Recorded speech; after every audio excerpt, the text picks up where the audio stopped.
Al-Fatihah.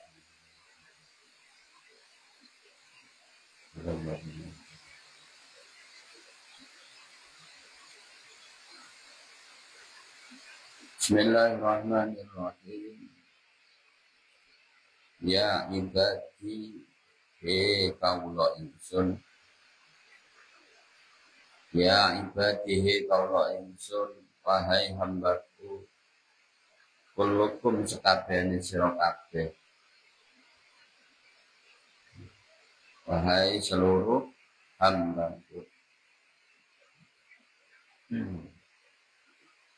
Dolun iku kesasar. Iku ta? Hah?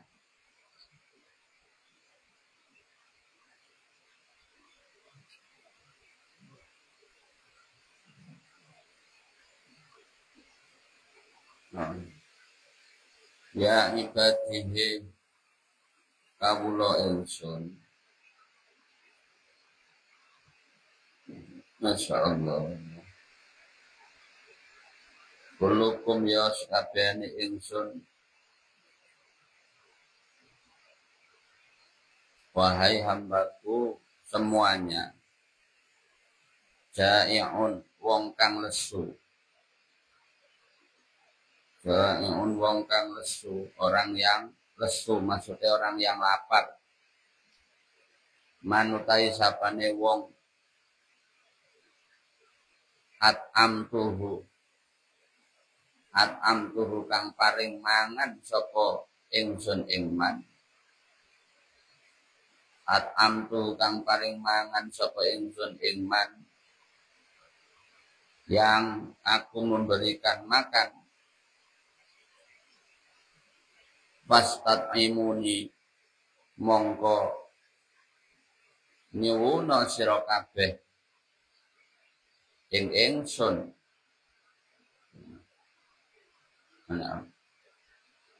Fastat'imuni mongko nyuwuna sira kabeh ing ingsun, maka mintalah kalian kepadaku.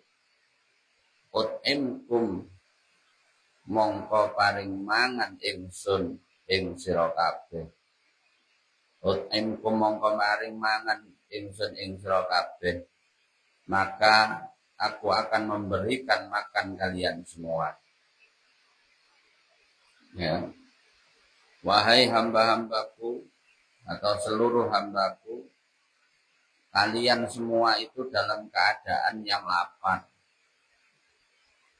Karena kalian itu dalam keadaan yang lapar, maka man a'tatu fasta'imuni ut'imkum. Maka mintalah kalian kepadaku makanan. Mintalah makanan kepadaku, maka niscaya aku akan memberi kalian makan. Kalimat ini atau hadis ini menegaskan bahwa soal urusan makan saja, kita ini sebagai manusia tidaklah kemudian boleh merasa bahwa makan minum itu kita yang nyari. Enggak. Tetapi Allah lah yang memberikan makan minum. Sebagaimana sabdanya Allah di dalam Quran surat Asy-Syu'ara ayat 79.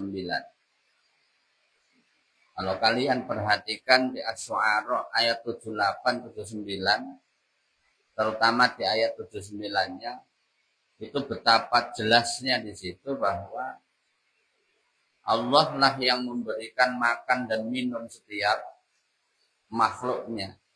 Dalam arti setiap makhluknya di situ berarti ya termasuk kita semuanya. Lah kok kemudian kita ini bangga bahwa seakan-akan karena kita kerja, karena kita punya penghasilan, sehingga makan minum kita itu seakan-akan bersumber karena ikhtiar zahir kita. Nah, itu suatu sikap yang sangat tidak baik, sikap yang tidak terpuji, Karena sebagaimana firman-Nya Allah di Asy-Syu'ara 79 itu bahwa Allah lah yang memberi makan dan minum seluruh makhluknya dengan caranya berbeda. Ya, ketika kita memahami sifat wajib, sifat mustahil, sifat jaiznya Allah menjadi clear bahwa caranya Allah menasihati, caranya Allah ngomong, caranya Allah memberi hidayah, termasuk cara Allah mencukupi kebutuhan hamba-hambanya, itu caranya berbeda dengan caranya manusia. Oleh sebab itu jangan kita berpikir bahwa Asy-Syu'ara 79 dan ayat ini tadi itu seakan-akan Allah itu langsung mendatangkan makanan dari langit datang di depan kita untuk kita makan, untuk kita minum. Bukan begitu. Wong Allah punya cara yang caranya Allah itu ya, sifatnya Allah, caranya Allah, perbuatannya Allah itu berbeda dengan manusia. Maka tentu di dalam memahami Asy-Syu'ara 79 itu mestinya juga menjadi clear bahwa cara Allah memberi makan dan minum kepada hambanya itu adalah dengan cara versinya Allah. Sehingga manusia harus berpikir bagaimana kemudian caranya Allah. Contoh, ya, orang yang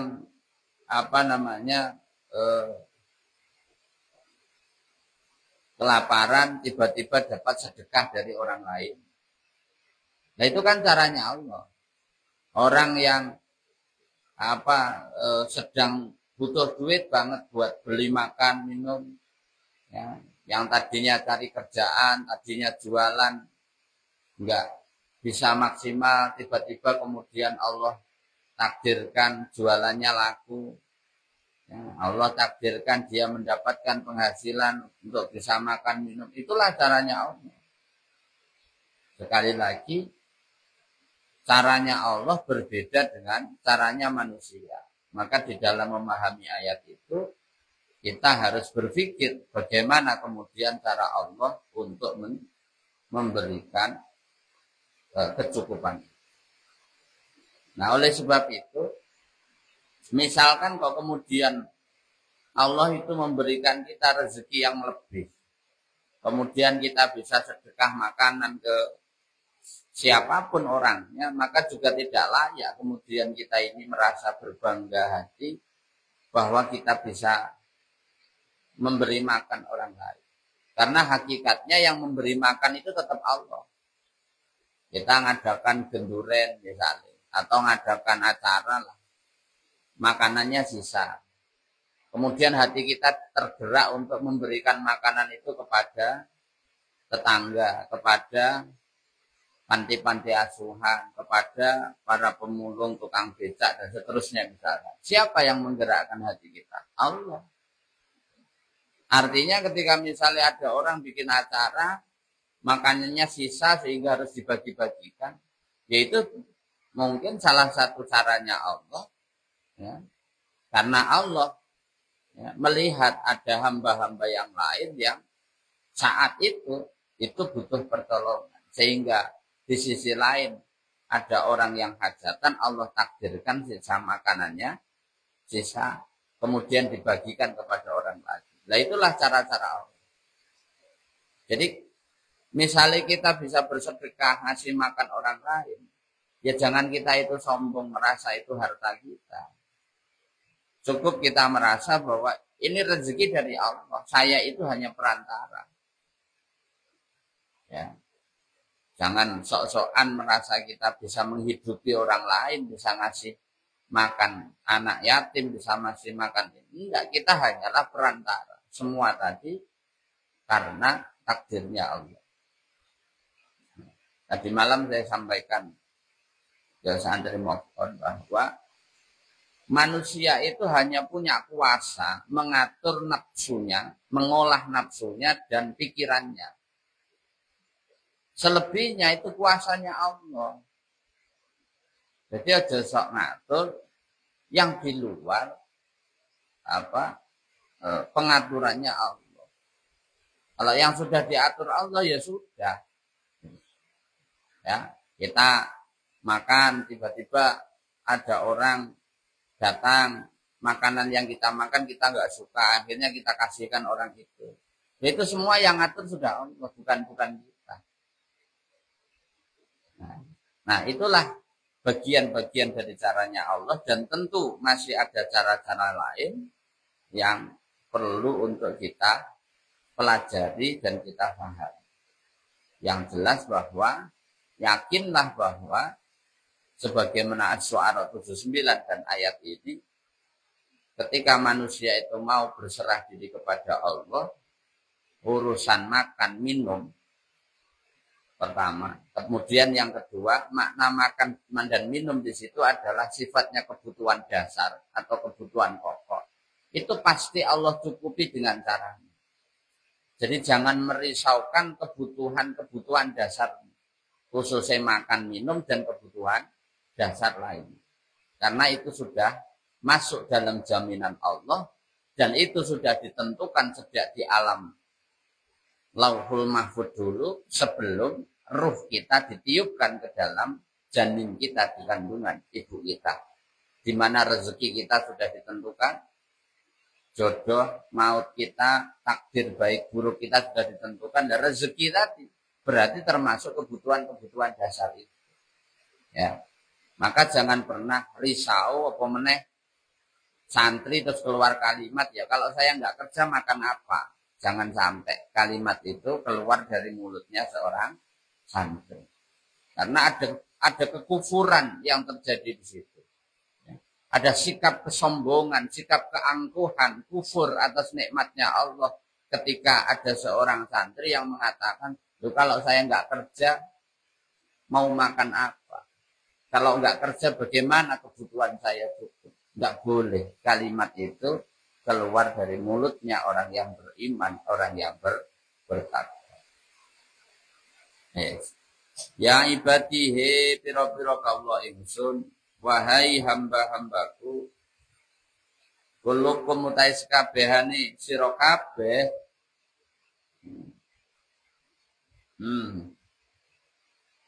Iku arin wong kang wudo. Warin wong kang wudo, orang yang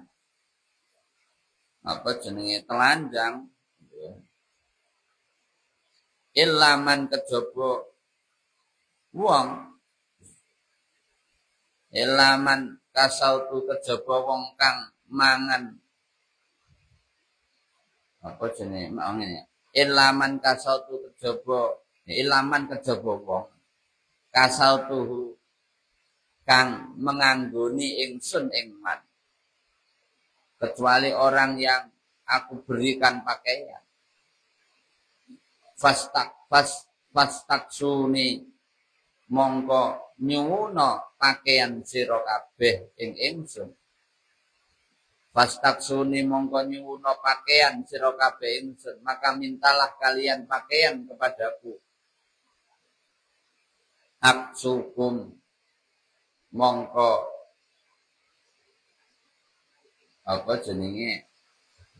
menganggoni ingsun ing sira kabeh, maka aku akan memberikan kalian pakaian semua.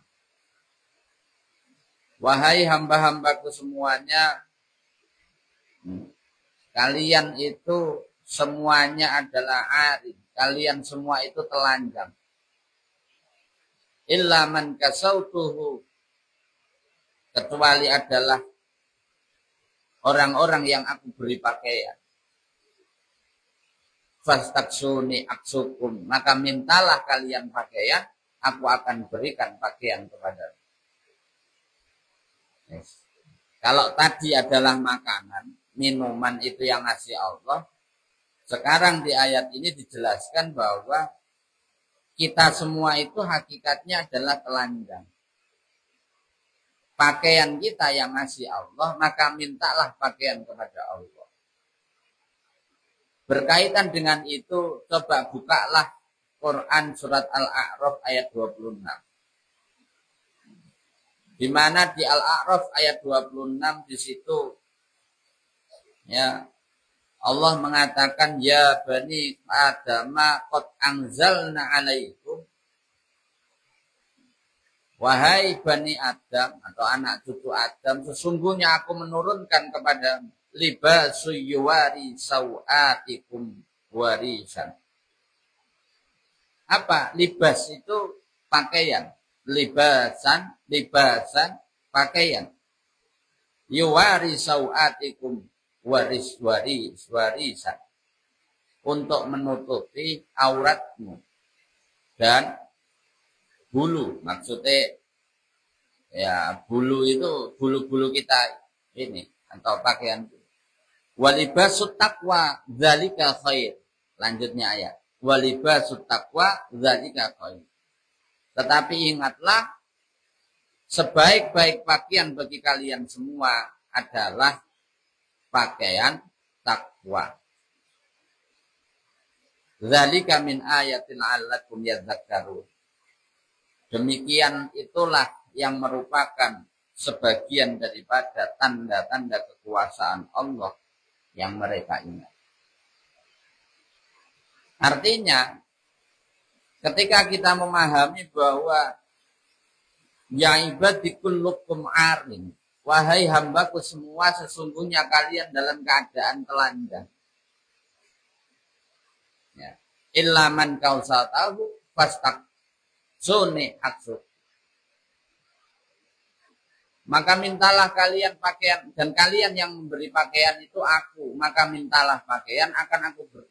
Sementara di Al-A'raf 26 di situ jelas, wahai Bani Adam, kami Allah itu menurunkan kalian itu menurunkan pakaian untuk menutupi auratmu.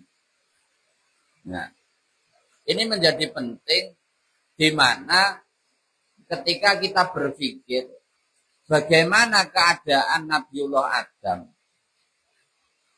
ketika Allah turunkan itu dalam keadaan telanjang atau dalam keadaan berpakaian. Ayat itu berkaitan dengan itu. Termasuk diturunkannya Nabiullah Adam dan Sayyidah Siti Hawa ke dunia. Nah, Al-A'raf 26 menjawab jelas bahwa secara zahiriyah Nabiullah Adam dan Siti Hawa itu tidak dalam keadaan telanjang, tapi berpakaian. Itu makna secara umum. Untuk apa pakaian tadi? Menutup aurat. Nah, ketika bicara Adam, dalam diri kita ini ada material Adam. Maka berarti yang diberi pakaian oleh Allah tidak hanya Nabiullah Adam dan Siti Hawa, tetapi termasuk kita semuanya. Jadi kalau kemudian kita ini bisa punya duit, dapat pakaian, bisa beli pakaian, atau kita mungkin ada orang lain yang ngasih pakaian kepada kita, hakikatnya itu adalah Allah yang ngasih pakaian. Itu secara zahir dulu. Nah, harus diingat di dalam Al-A'raf 26 itu di situ ada kalimat walibasut taqwa dzalika khair. Sebaik-baik pakaian bagimu itu adalah ketakwaan. Atau pakaian takwa itu adalah pakaian yang terbaik bagimu. Artinya itu adalah pakaian yang sifatnya batin. Berarti kalau begitu, berkaitan dengan ayat itu tadi, Allah yang ngasih pakaian kepada kita, itu bermakna dua. Pakaian zahir, berarti ya baju yang kita pakai. Caranya Allah ngasih kita mungkin dengan melalui orang yang memberi pakaian kepada kita, atau memberikan rezeki kepada kita, kemudian hati kita punya kerentek kepingin beli pakaian, atau dengan cara-cara yang lain. Yang kedua adalah pakaian yang bersifat batiniah, yaitu takwa. Nah, takwa itulah yang langsung diberikan oleh Allah, yang tidak ada perantaranya. Kalau pakaian zahir baju ini kan masih ada perantaranya. Kita dikasih rezeki bisa beli baju, saya ono perantaranya. Ada orang lain yang ngasih pakaian ke kita, masih ada perantaranya. Ya. Atau mungkin orang-orang yang hidup di tengah hutan menemukan kulit, menemukan daun yang bisa menutupi tubuhnya, kan semuanya masih ada perantara zahirnya. Tapi kalau sudah pakaian takwa, pakaian batin yang berupa ketakwaan tadi, walibasu taqwa dzalika khair, itu berarti langsung Allah yang ngasih.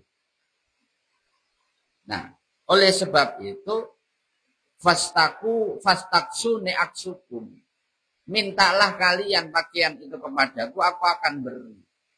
Berarti di situ adalah perintah untuk kita bagaimana kita itu senantiasa berdoa kepada Allah agar diri kita ini dimasukkan ke dalam kelompok golongannya orang-orang yang bertakwa. Agar Allah itu menanamkan ketakwaan dalam diri kita. Artinya apa? Jangan kemudian menjadi orang yang merasa sombong. Saya itu sudah banyak amal. Saya itu sudah banyak melakukan kebaikan. Saya itu sudah banyak melakukan sunnah-sunnah. Kemudian merasa bahwa kebaikan kita, amaliyah kita, tirakat kita, itulah yang menjadi sebab kita menjadi orang takwa. Jangan. Ya. Sekali lagi saya ulang-ulang bahwa kita berbuat baik itu hanyalah cara kita untuk memperbesar signal kita, memperbanyak kita kirim surat, kirim pesan kepada Allah. Allah lah yang kemudian berkehendak memberi atau tidak dengan kodrat iradatnya Allah. Oleh sebab itu kalau kita kepingin digolongkan menjadi golongannya orang yang bertakwa, orang yang ibadillahi sholihin, jangan pernah bersandar kepada amalmu. Ya, jangan pernah bersandar kepada amal. Karena amal ini banyak, maka amal yang menjadikan sebab aku mulia, amal yang menjadikan sebab aku menjadi kelompoknya orang yang takwa. Tidak boleh. Kita harus nyadari betul bahwa bersandar kita hanya kepada Allah, amal itu hanyalah sebagai wujud posisi kita sebagai hamba, hanyalah bagian dari ikhtiar kita untuk mengabdi, menunjukkan status kita sebagai hamba Allah. Nah ya, mulane berdoalah agar Allah itu nanam keimanan, nanam ketakwaan, mentakdirkan kita menjadi orang-orang yang soleh, orang-orang yang ahli ilmu. Itu minta. Jangan sampai hal-hal yang seperti itu kita tidak minta karena kita sudah merasa songong dengan segala bentuk kebaikan yang kita lakukan. Ya ibadihi piro-piro kawula ingsun, wahai hamba-hambaku, innakum setuhune sira kabeh, sesungguhnya kalian semua iku tukhti'una padha nglakoni dosa, padha dosa sira kabeh. Sesungguhnya kalian semua itu berbuat dosa billaili ing dalam waktu wengi, di waktu malam, wan nahari lan waktu rino, dan waktu siang. Wa ana lan utawi ingsun, sedangkan aku iku aghfiru ngapura ingsun. Iku aghfiru ngapura ingsun, sedangkan aku memaafkanmu az-dzunuba ing pira-pira dosa sira. Sedangkan aku itu selalu memberikan ampunan atas dosamu. Jami'an halis kabehane. Tidak hanya sebagian tapi semua dosamu. Fastaghfiruni. Mongko nyuwuna ngapura sira kabeh ing ingsun. Fastaghfiruni. Mongko njaluk ngapura sira kabeh ing ingsun. Maka mintalah.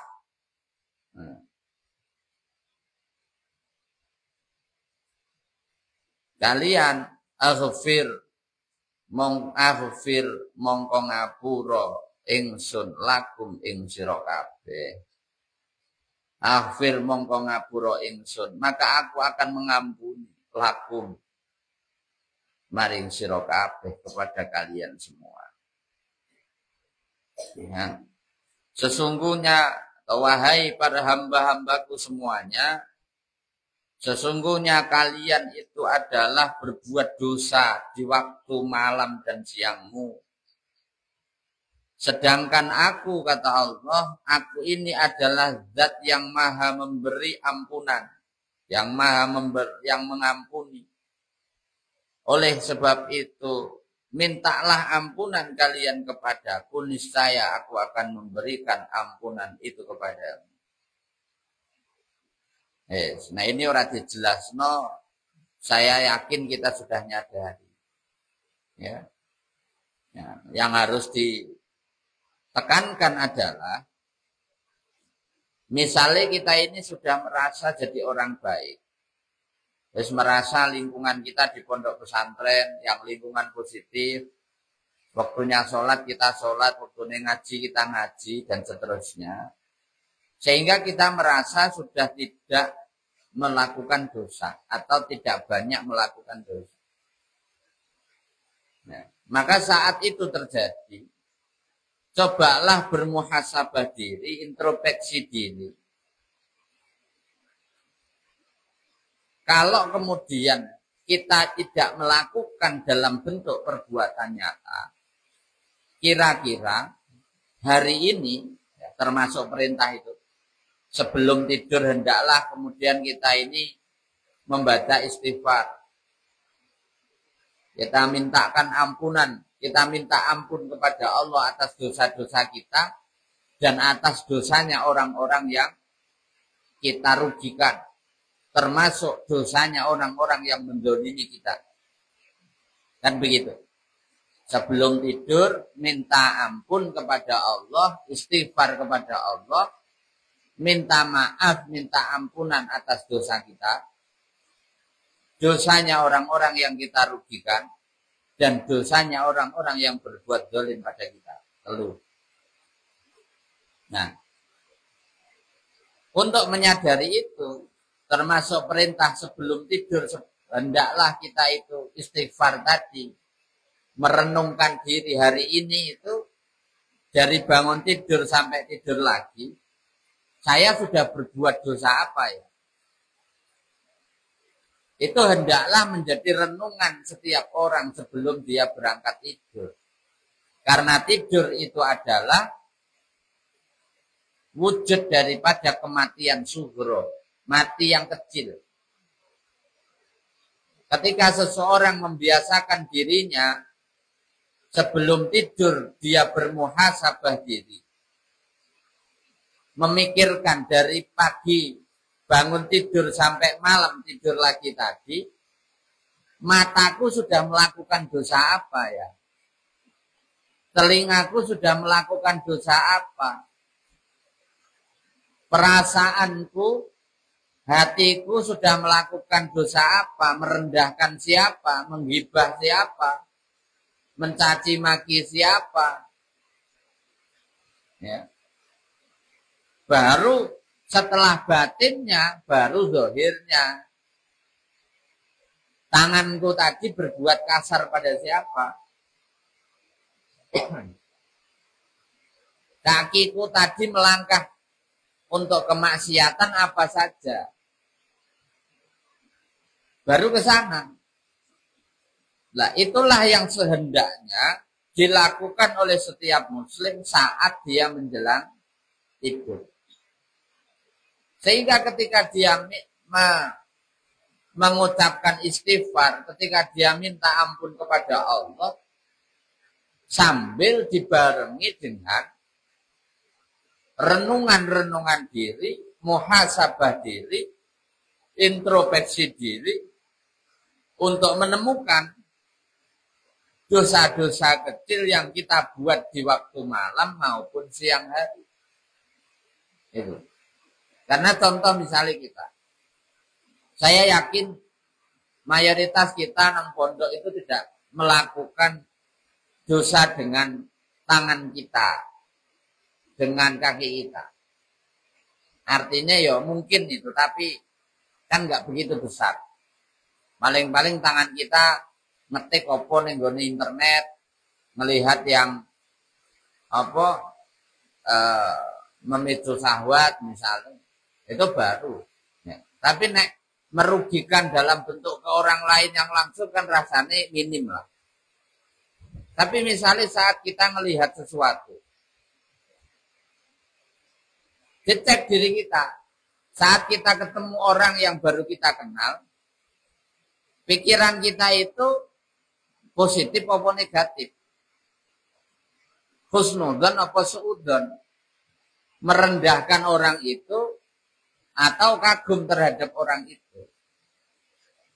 Nah, kondisi itu sering-seringlah lakukan untuk ngecek diri kita. Jangan karena kita merasa bahwa kita itu sering berbuat baik kepada orang lain, bantu orang lain, tapi lupa ngecek diri kita. Sementara setiap ketemu orang baru, pikiran kita langsung merendahkan orang itu. Langsung suudzon. Ya. Begitu kita mendengar sesuatu, telinga kita mendengar sesuatu, langsung kita berpikirnya yang negatif-negatif. Ya. Hati kita menggibah aibnya orang lain. Kondisi itulah yang harus sering dicek dalam diri ini. Jangan sampai kemudian kita ini merasa sudah baik, sudah melakukan kebaikan, sampai kita lupa. Apa itu sampai tidak dicek, ojo sampai. Tangan kita, kaki kita melakukan dosa apa, itulah yang harus terus dicek. Kenapa? Karena ketika manusia mau melakukan itu, berarti ada ikhtiar manusia itu untuk belajar menemukan kesadaran jiwa, menemukan kesadaran diri dalam dirinya. Motor jelas dipakai dia, yang bane bocor dipakai dia, tanggung jawab ya enggak ono, tinggal geletak. Lah itu karena apa? Ya. Ngambil makanannya tumpah, dibiarkan saja, tidak dibersihkan. Ya. Kenapa kemudian dalam diri kita kok tidak muncul tanggung jawab tadi? Karena ada nafsu dalam diri kita yang kita biarkan begitu saja. Kenapa nafsu itu dibiarkan? Karena diri kita tidak terbiasa melakukan introspeksi diri. Tidak terbiasa melakukan muhasabah diri. Ketika muhasabah yang dipikir hanya keluar saja. Hanya mikir dosa kita ke orang lain saja. Padahal zalamna anfusana, Rabbana zalamna anfusana, inni kuntu minadz zalimin. Kuncinya ampunan Allah itu terletak ketika manusia itu sudah menyadari kezaliman dia terhadap dirinya sendiri. Nah, kalau kemudian kita tidak biasakan diri kita untuk bermuhasabah, introspeksi diri, setiap menjelang tidur tidak mikir, oh hari ini tadi mataku berbuat salah apa, tanganku apa, telingaku apa, dan seterusnya, tidak dibiasakan. Lalu bagaimana mungkin kemudian kamu akan menemukan kezaliman pada dirimu sendiri. Kalau itu tidak ditemukan, lalu bagaimana kemudian Allah akan mengampuni dosamu? Kalau itu tidak terjadi, bagaimana kemudian kamu akan mengenali siapa dirimu dan siapa Tuhan? Ya, maka muhasabah, introspeksi diri menjadi hal yang penting, menjadi abwab, menjadi pintu utama kita untuk menuju pengenalan-pengenalan yang lain sampai kita akan mengenali diri kita, yang buahnya kita akan mengenali Allah. Maka biasakan sebelum tidur untuk muhasabah diri, introspeksi diri sambil baca istighfar, minta ampun, ya Allah, ampuni dosaku hari ini. Yang mata ini, telinga ini, mulut ini, ya, mulutku sudah menyakiti orang lain, telingaku mendengar yang bukan hakku, mataku melihat sesuatu yang berdosa, perasaanku merendahkan orang lain, menghibah orang lain, pikiranku merendahkan orang lain. Ampuni aku, ya Allah. Ampuni mereka yang sudah aku ragukan. Mereka-mereka yang tak suudoni, ampuni mereka, ya Allah. Begitu juga, ya Rob, andai kata di belahan dunia yang lain, di tempat lain, ada orang-orang yang hari ini menghibah diriku, menjelek-jelekkan aku, ya, memfitnahku, maka ampuni mereka, ya Allah. Lakukan itu. Maka Rabbis shrah li sadri, kelapangan yang ada dalam hati kita, dalam dada kita, semakin hari akan semakin meningkat. Kalian akan menjadi orang yang semakin hari kebijakanmu akan semakin meningkat, kesabaranmu semakin meningkat, keikhlasanmu semakin meningkat. Tapi nek itu tidak kamu lakukan, ya sudah. Ojo ngarep-ngarep sabarmu meningkat, ikhlasmu meningkat, apalagi kelapangan hatimu meningkat. Yes, ya. Makanya itulah kenapa wasiatnya Rasulullah kepada Sayyidah Aisyah, lakukan 4 hal sebelum tidur. Apa? Baca? Mintalah ampun kepada Allah atas dosamu, dosanya orang yang kamu rugikan, dan dosanya orang yang berbuat zalim, dengan membaca Astaghfirullahaladzim alladzi la ilaha illa huwal hayyul qayyum wa atubu ilaih. Kedua, janganlah kamu tidur sebelum kamu menghatamkan Al-Quran. Baca kulhu 3 kali, lengkapi falak dan anas. Janganlah kamu tidur sebelum sholawat kepadaku dan para nabi-nabi sebelum aku, dengan membaca Allahumma sholli ala Sayyidina Muhammad wa ala ali Sayyidina Muhammad. Janganlah kamu tidur sebelum engkau bertasbih kepada Allah dan atas segala kebesarannya Allah. Baca subhanallah walhamdulillah wa la ilaha illallah wallahu akbar wa la haula wa la quwata illa billah. Itu kan wasiat Kanjeng Nabi ning gone Sayyidah Aisyah. Sebelum tidur minimal lakukan 4 perkara tadi. Istighfar, sholawat, kulhu, tasbih. Lakukan. Lalu HP meneh, tambahi Fatihah, tambahi baca ayat-ayat perisai diri, Bismillahirrahmanirrahim, ma'asmihi, tak teruse, a'udzu bikalimatillah, laqad ja'akum rasulun min anfusikum, tak teruse. Dibaca ayat kursi. Lebih keren. Sehingga apa? Ketika kemudian dalam mimpi kita, saat kita tidur, ada orang yang kepingin mencelakai kita, baik secara zahir, misalnya tiba-tiba datang perampok, pembunuh, sing pengen mencelakai kita, insya Allah kita diselamatkan Allah. Atau ada orang yang pengen menyakiti kita secara batin, mungkin nyantet kita, ngirim notelo. Lah kalau biasa itu dilakukan, doa-doa tadi dilakukan, insya Allah santet apapun ya tidak akan mempan. Yang ketiga, ketika kemudian kamu bermimpi, yang mimpi itu insya Allah mimpi yang sumbernya dari sesuatu yang positif. Bukan setan, bukan jin yang menyerupai seseorang untuk menyesatkan diri kita. Ya. Makanya tidur disebut kematian sughra untuk melatih diri kita ketika nanti kita mati. Lah amalan-amalan sing ngono kuwi aja disepelekno. Jangan dianggap itu ala apa itu. Ya tidur aja. Jangan. Lah kalau kemudian sebelum tidur kita wudu wis enggak misalnya. Terus baca istighfar dan lain sebagainya tadi enggak misalnya. Terus tiba-tiba saat kita tidur, malaikat maut datang nyabut nyawa kita. Kira-kira husnul khotimah apa su'ul khotimah? Loh itu yang harus dipertanyakan. Ya. Loh itu loh pentingnya. Nah, kalau kita sebelum tidur itu sudah terbiasa baca-baca wiridan-wiridan tadi, zikir-zikir tadi, andai kata kita ini kemudian pas tidur itu mati, yakinlah, insya Allah kematian kita adalah kematian yang husnul khotimah. Mulanya dilatih, diterapno tenanan, disadari tenanan, jangan kemudian hanya didengarkan, nanti malam dilaksanakan, besok sudah lupa. Ojo.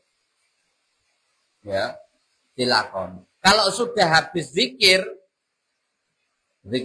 tadi sudah dilakukan, sampai kita terpejam, jangan ngomong apapun. Ngomong yang maksudnya ngomong bahasa manusia, jangan. Habis istighfar, sholawat, tasbih, kulhu, ayat kursi, macam-macam, terus temennya ngajak ngomong, kamu masih ngomong. Ora ana gunane. Ya. Jadi kalau habis baca itu sambil pejamkan mata, ya wis zikir saiso ngopo. Zikirin nafas kok praktek nih sambil terlentang, ya, yang diamalkan zikir nafas kamu praktekkan, Allah, Allah, dan seterusnya kamu praktekkan sambil terlentang, tidak apa-apa. Atau cukup kamu zikir Allah, Allah, Allah, Allah, la ilaha illallah, la ilaha illallah, utawa hasbi rabbi jalallah, atau apapun terserah sampai matamu terpejam. Ojo kemudian habis zikir terus masih ngobrol, masih ngomong yang lain-lain. Jangan. Yes. Ya ibadihi biro-biro kaldo insun. Ya. Wahai hamba-hambaku innakum setuhune sira kabeh. Sesungguhnya kalian semua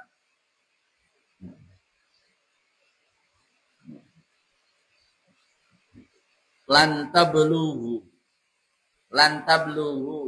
iku ora pisan-pisan bakal apa jenenge tumeka sira kabeh. Lantabtuhu iku ora pisan-pisan bakal tumeka sira kabeh ing nglarani ana durri ing nglarani ingsun. Sesungguhnya kalian semua tidak akan sekalipun mampu apa durrin menyakiti atau mendatangkan kemudorotan kepadaku. Fatadurruni mongko melarani sira kabeh ing ingsun.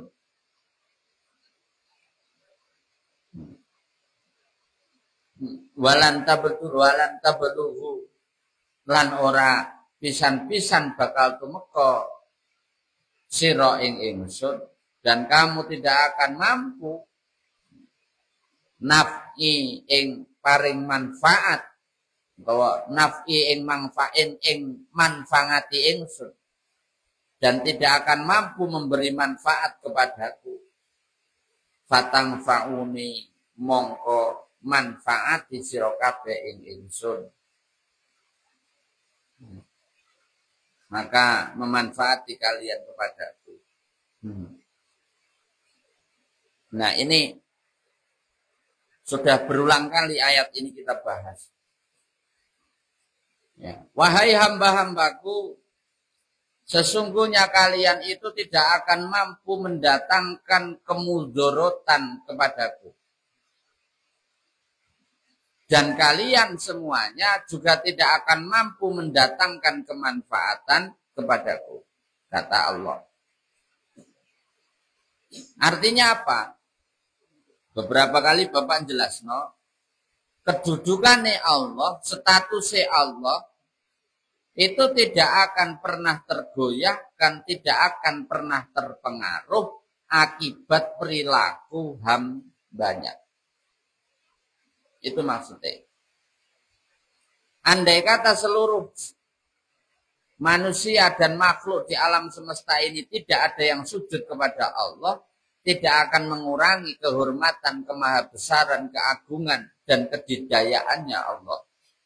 Tidak juga menyebabkan kemudian Allah masuk neraka.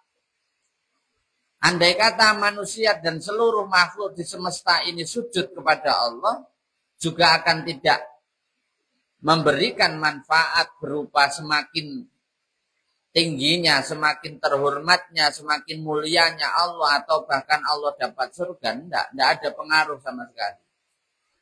Oleh sebab itu, ketika memahami ayat ini, wahai manusia, sadarlah bahwa hakikatnya Allah itu tidak butuh kita, tapi kitalah yang butuh Allah. Oleh sebab itu, segala hal yang diperintahkan Allah, apapun bentuk perintahnya Allah, sholat dan berbagai kebaikan lainnya, yang di situ hukumnya wajib, jangan pernah kalimat atau kata wajib itu kemudian dinisbatkan seakan-akan Allah mewajibkan kita melakukan sholat, zakat, puasa, dan lain sebagainya itu, seakan-akan Allah butuh semua itu. Enggak. Ya. Dicatat betul dalam alam bawah sadar kita. Allah tidak pernah butuh kita. Adapun Allah memerintahkan hal-hal yang wajib, itu semata-mata adalah untuk memberikan pemahaman kepada hambanya sebelum hamba itu mencapai satu kesadaran bahwa dia itu membutuhkan Allah. Itu loh. Bahwa perintah Allah itu sebuah kebaikan.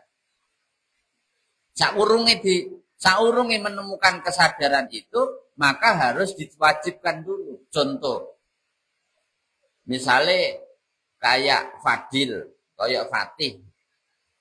Itu kalau tidak diwajibkan mandi, kira-kira mandi enggak anak segitu?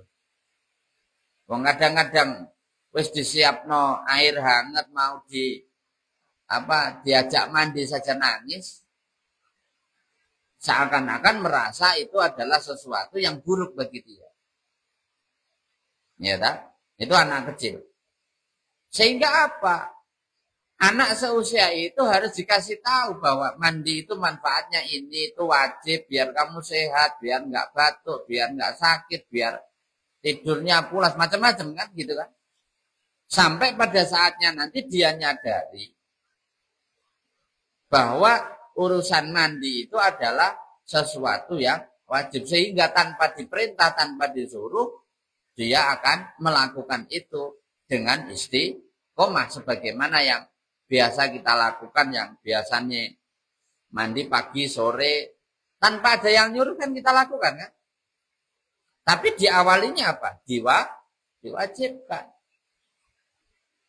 Maka menjadi lucu ketika ada orang Islam yang dia sudah diwajibkan oleh Allah untuk sholat, puasa, zakat, dan seterusnya. Kemudian dia sudah berislam 5 tahun, 10 tahun, 20 tahun, bahkan lebih. Kemudian merasa bahwa semua tadi masih pada tataran kewajiban. Itu lucu. Gimana lucunya? Wong Allah kasih otak kok kayak seakan-akan otaknya tidak digunakan. Ya berat. Mestinya pemenang kayak bapak umur wis 40-an. Mestinya kita semakin sadar, semakin usia kita semakin tua, jatah hidup kita semakin berkurang. Kita semakin menyadari bahwa ternyata hal-hal yang Allah wajibkan tadi, sholat dan sebagainya, itu bukan karena Allah butuh, tapi karena Allah pengen memberikan kesadaran kepada kita dari sesuatu yang wajib harus meningkat menjadi kebutuhan. Karena butuh, yang tadinya sholat, zakat, puasa, merasani berat, ya, tidak ikhlas atau setengah ikhlas, atau tadinya sholat hanya kepingin dilihat orang bahwa kita ini Islam, sholat hanya kepingin biar tidak dimarahi orang tua, misalnya kan, anak kecil kan begitu, awal-awal dia mau sholat itu kenapa? Karena dipaksa orang tua, karena takut dimarahi, macam-macam kan. Nah, itu yang terjadi. Kita yang dewasa pun begitu, sholat. Kenapa? Karena pengen dilihat orang bahwa kita itu alim. Kepingin dilihat orang kita itu Islam kita jos. Kepingin apa? Macam-macam lah tujuannya orang. Belum tentu tujuannya karena Allah. Bahasanya sih, ya saya sholat karena melaksanakan kewajiban. Tapi di hati kecilnya masih sering kepingin dihargai, dihormati, diacungi jempol, diberi apresiasi oleh orang lain. Manusiawi gitu. Tapi tidak apa-apa, itu adalah sebuah proses menuju satu titik di mana kemudian manusia tadi naik wis usia 40 gini-gini. Ya, atau wis kurang sithik 30 tahun, syukur kalau kurang. Harus berubah bahwa sholat, puasa, zakat, dan lain sebagainya yang Allah wajibkan, itu hakikatnya adalah kita yang butuh. Karena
tidak syukur kepada Allah sehingga kemudian Allah murka.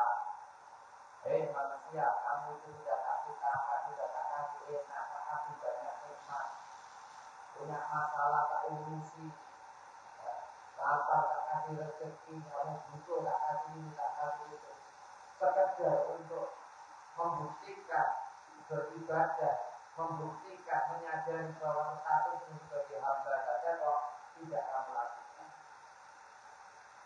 Ya. Oke, kalau kamu tidak nyadari bahwa kamu itu hanya hamba, kamu tidak bisa apa-apa tanpa aku, maka ya tunggu saja tanggal mainnya suatu hari.